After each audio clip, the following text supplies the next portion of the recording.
Hey there, welcome back to Mama's Orchids and Backyard.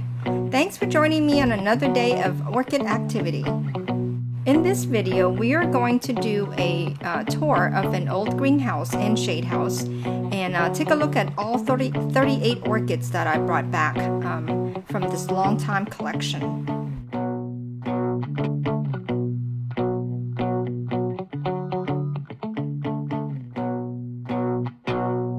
About a few weeks ago, I made a trip to the edge of East Texas area and took a tour of William Youngblood's backyard to see his orchid greenhouse and shade house.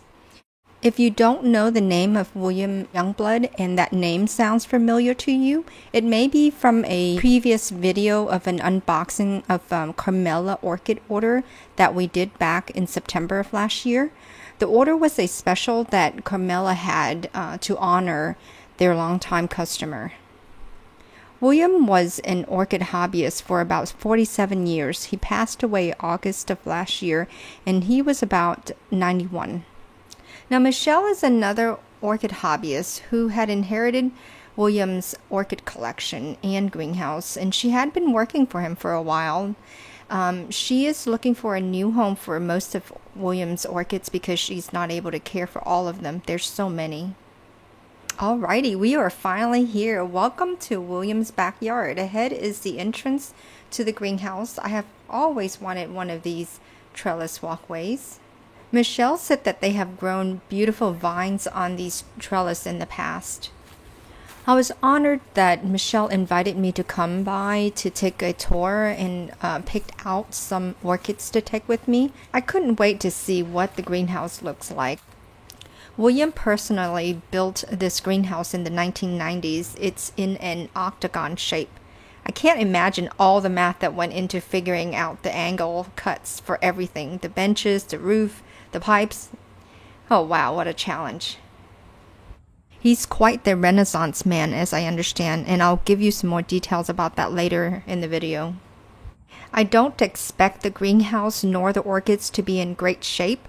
The workload is tremendous to upkeep the volume and the capacity in this space that he had. So we'll be happy with whatever orchids that are viable. There are a lot of orchids left. I had been trying to schedule a time to see it a couple of years ago before pandemic lockdown, but we just couldn't pan out our schedules. I really regretted not meeting William before he passed away. William was known for his love of Vandas. He donated all his Vandas to the Beaumont Conservatory, where he volunteered countless hours. If you remember, we toured the conservatory earlier this year in January, and I'll put a link in the description for that video if you want to look at it. Let's go take a look at what the shade house looks like. Here in Southeast Texas, the winters are very mild, so the greenhouse is used for a couple of months. Most of the time, his orchids were in the shade house right here. He also personally built this too, not long after he built the greenhouse. Imagine the rows and rows of orchids in clay pots filling up these beautiful benches. Michelle took me around the other parts of the property too. William used to have peacocks here. And he was thinking of creating a sanctuary or a retreat here. Okay, that's all for our short tour here. So let's drive back to our backyard and take a look at the orchids that we picked out. I brought back 38 orchids, mostly Cattleya hybrids, a few dendrobiums, one phal, and a couple of oncidiums. Some of them do not have any tags. I will have a list of the orchids in the text box below. I also brought back some of his homemade orchid accessories, a few slabs, cedar netted mounts, and the neatest things that I brought back are these orchid cages. I'll make a separate video about these orchid cages. The man was a whiz with wires.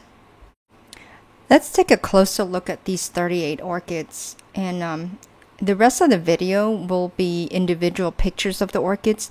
I have done a cleaning process and it took 2 days to clean, unpotted everything. I will make another detailed video of my process of cleaning. And in the meantime, while you are looking at the individual orchids that I brought back, I want to talk more about William. Some of you watching this video may know of William from the Southeast Texas Orchid Society, where he was also an avid volunteer for decades. Michelle sent me this article that will help us understand more of William's orchid history.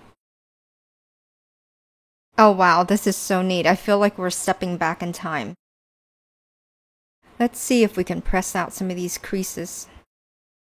So this is written in June 9, 1995. Wow, what a treasure.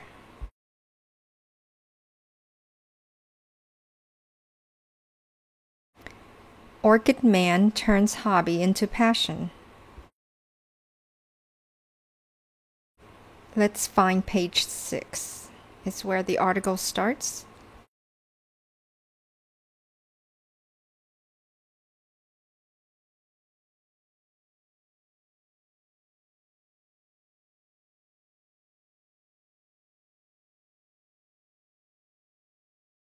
Wow, I think this is what the old greenhouse looks like before the roundhouse was built. This article mentions that William was a high school biology teacher for 27 years. He would give each of his students an orchid, and if they were able to keep it alive by the end of the year, they could keep the orchid. He would use the orchid as a teaching tool to get his students interested in botany. I bet some of those students became orchid hobbyists today. So before he became a teacher, William served 11 years in the Army, and that included caring for the wounded at a MASH camp in Tokyo. He came full circle with nursing when he went back to school after retiring from teaching to get a nursing degree and worked at one of the local hospitals in his area. What a life. Imagine all the stories he must have had. Well, that's all the details I have for you about William, but I will make a separate video of the cleaning process that I did for these orchids. There was scales, mealybugs, and fusarium, unfortunately. And I'll also make a video of the orchid cages and how he built it.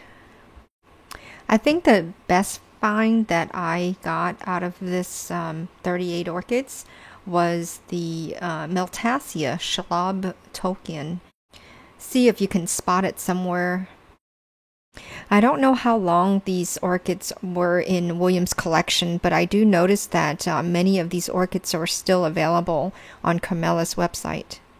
Incidentally, I think it's a great idea to take pictures or make a video of all the orchids that you get new added to your collection so that you can keep a record of what they look like just in case you lose your tags or you want to see the changes every year. So it's a good idea to actually make a video or pictures of it every year.